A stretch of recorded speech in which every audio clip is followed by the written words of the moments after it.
hard copy just now. I'm really excited about the infant program, but I will not be doing any diapers. A year ago, I was fortunate enough to attend the national conference for the Coalition of Community Schools. And I noted that the people who were involved in the movement that I got to talk to were some of the most dedicated educators excuse me, and social services professionals that I have ever met. So it's really an honor for me to talk with you tonight because we're all here for the same reasons. And I am making an assumption, and you know what happens when you assume, but I'm making an assumption that you are of the same ilk. And so this is very important to me that we have this conversation.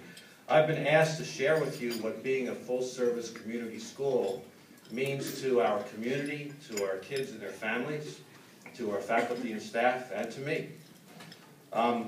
In order to give you a real good idea, though, I want to give you some background about Highland. It's a very unique school that I love. I've been there 9 years. Right now we have over 1,000 students. We've been as low as 650, but when the economy goes south, our population goes north. So that's how things work there. 98.9% free and reduced lunch. Out of 185 schools in the district, we have been first or second in the homeless population in the district every year I've been there. 68% of we have 95% of our students are considered minorities. 68% of our students are identified as Hispanic. 24% are identified as black. And I say it that way because the students who are the majority of our students who are Hispanic or considered Hispanic are actually Native American. They're Guatemalan Mayan. The majority of our Guatemalan Mayan students speak one of 30 languages that are Native American, and ours, the majority of ours is Kanhoba. We have a couple of Hmong speakers in our midst as well. The majority of our black children are Haitian, and so they speak Haitian Creole. I don't ask, and I certainly am not telling anyone, but I'm ventured to guess that a number of our families are here residing illegally.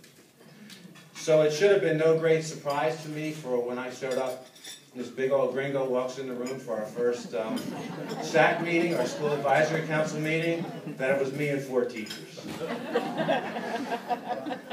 It was a surprise to me, actually, though, considering the amount of parent involvement that we had at that time, that we actually had 2 pre-K classrooms. And I felt that usually you have that where you have a decent amount of parent involvement.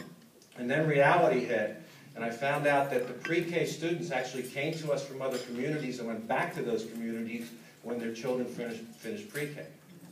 So I have a basic belief that an elementary school, or any school actually, should be integral to the community and maybe even the center of the community. And Highland at that time was anything but that. It was a good elementary school, but it wasn't a community school. It wasn't the center of the community. Additionally, it wasn't really meeting the academic and social needs of our kids. And so I began to think about what the issues are that we have to address. And even, again, when you talk about any child coming out in poverty, the language deficits before they step in the classroom, thousands and thousands and thousands of words behind people of middle and upper income. And then you add to the fact that our children are speaking Creole and Kanhoba, and Kanhoba it just became written in Guatemala now.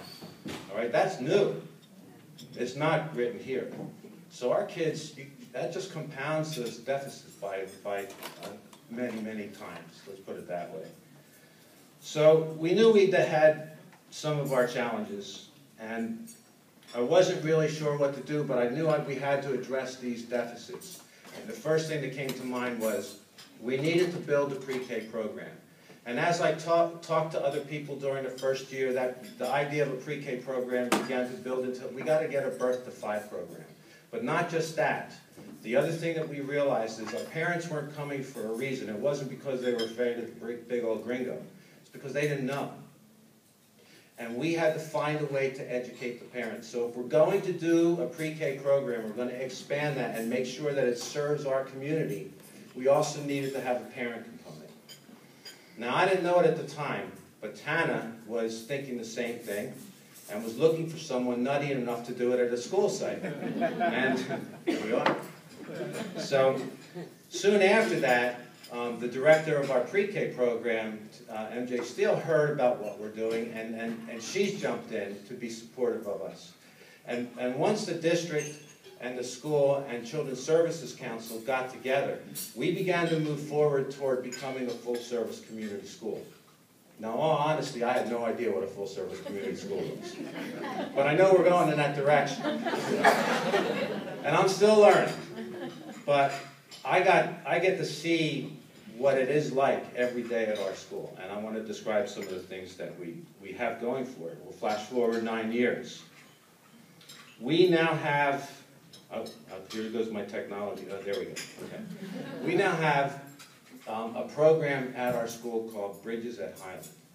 And when you talk about Bridges at Highland, when you talk about bridges, you're talking about Highland. And when you're talking about Highland, you're talking about bridges. It's one and the same. We do everything together. And it's not, we talked today with a group of people about how nothing is in silos.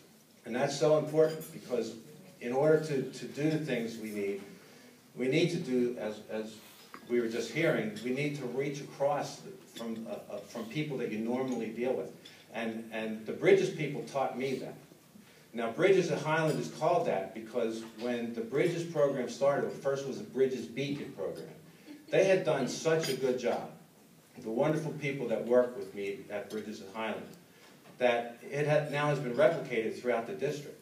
And so now we are Bridges at Highland because now there's a bunch of bridges. We can't just call it Bridges anymore.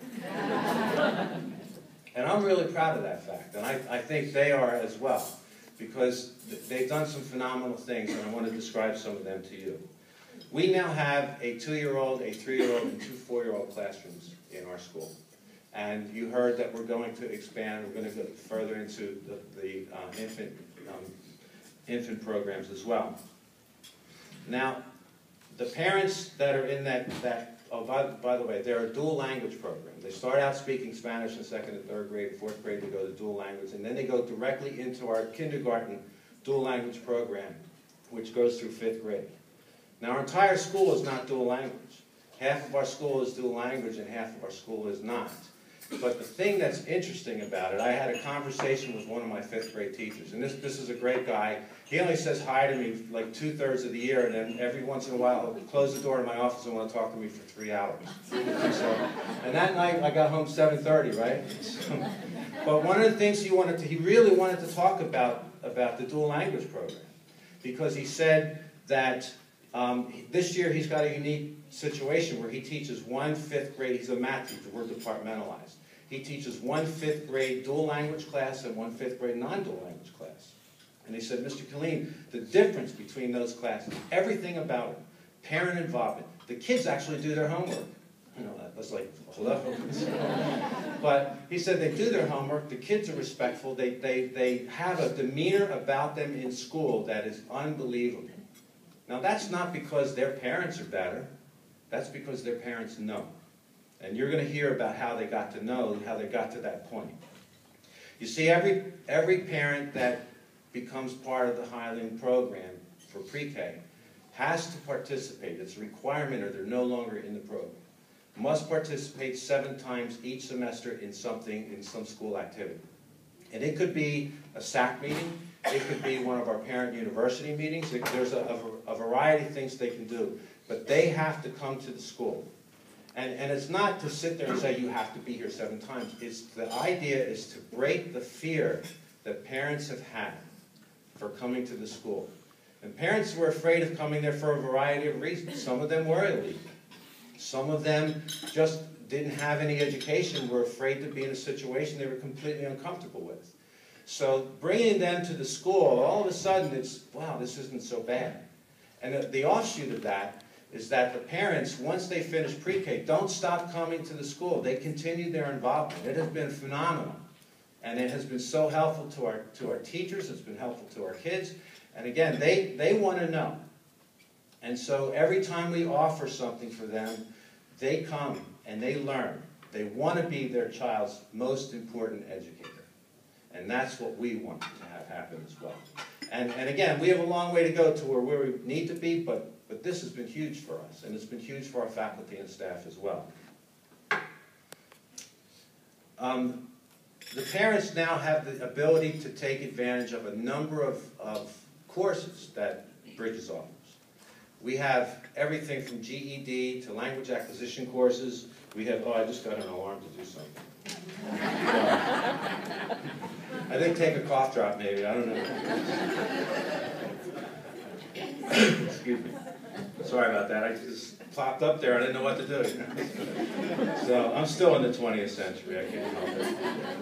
Anyway, we offer computer classes, we offer financial planning classes, we offer cooking and sewing classes, we have parenting classes, a variety of things. Again, the idea is to open the doors for our parents, make them welcome, and make them be part of their child's education. Offer them everything they can to know that this is a place you don't run from, this is a place you come to.